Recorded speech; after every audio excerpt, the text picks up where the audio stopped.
kece, gimana nih kabarnya? Udah siap belajar bareng Kak Gaby? Hari ini kita akan belajar soal IPA Biologi untuk kelas 11. Topik kali ini adalah tentang sistem saraf manusia. Perhatikan soal berikut. Foto tersebut adalah cuplikan gambaran dari apa yang dilihat Andi sekarang ini.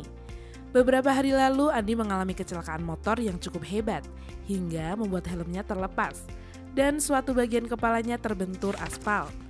Andi pun sempat tidak sadarkan diri dan harus dilarikan ke rumah sakit, yang kemudian membuat ia koma selama beberapa hari sebelum kesadarannya kembali.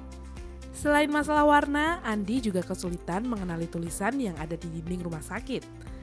Dari kasus tersebut, kemungkinan besar Andi terbentur pada bagian kepala sebelah. Sekarang kita bahas ya. Berikut ini adalah anatomi dari otak. Organ yang diindikasikan terdampak akibat benturan yang dialami Andi ketika kecelakaan. Terlihat jelas posisi dari masing-masing lobus dan bagian otak. Bila dijabarkan, fungsi setiap lobus dan bagian adalah sebagai berikut. Lobus frontal berfungsi mengendalikan gerakan, ucapan, perilaku, memori, emosi, kepribadian, dan berperan dalam fungsi intelektual. Pada lobus ini terdapat korteks motorik yang bertanggung jawab terhadap pergerakan secara tubuh. Lobus temporal memiliki fungsi yakni mengendalikan indera pendengaran, ingatan, emosi, dan juga berperan dalam fungsi bicara. Lobus parietal berfungsi mengendalikan sensasi seperti sentuhan, tekanan, nyeri, suhu, dan juga mengendalikan orientasi spasial atau pemahaman tentang ukuran, bentuk, dan arah. Pada lobus ini terdapat korteks sensorik yang peka terhadap rangsang dari alat indera. Lobus oksipital berfungsi mengendalikan fungsi penglihatan dan interpretasi visual, termasuk interpretasi tentang warna, penempatan, serta bentuk dari suatu objek yang dilihat.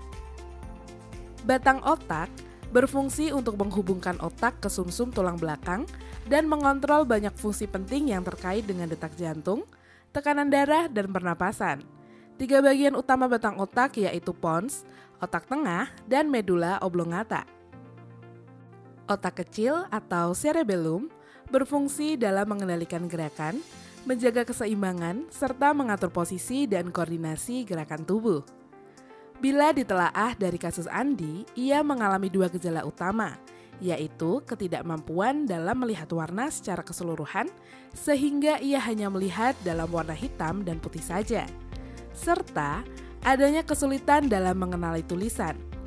Kesulitan ini kemungkinan besar diakibatkan oleh karena Andi tidak mampu mengenali huruf sebagai yang biasa ia lihat, melainkan hanya seperti garis-garis asing.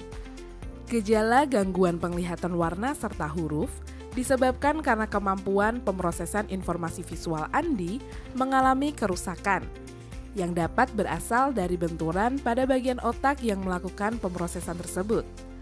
Berdasarkan fungsinya, bagian tersebut adalah lobus oksipital.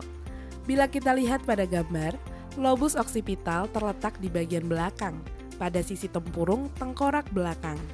Jadi, jawaban yang benar adalah tempurung belakang, tepat di sisi lobus oksipital. Mudah kan ya? Kak Gaby masih punya satu soal lagi nih. Untuk teman kece yang tahu jawabannya, bisa langsung tulis di kolom komentar ya.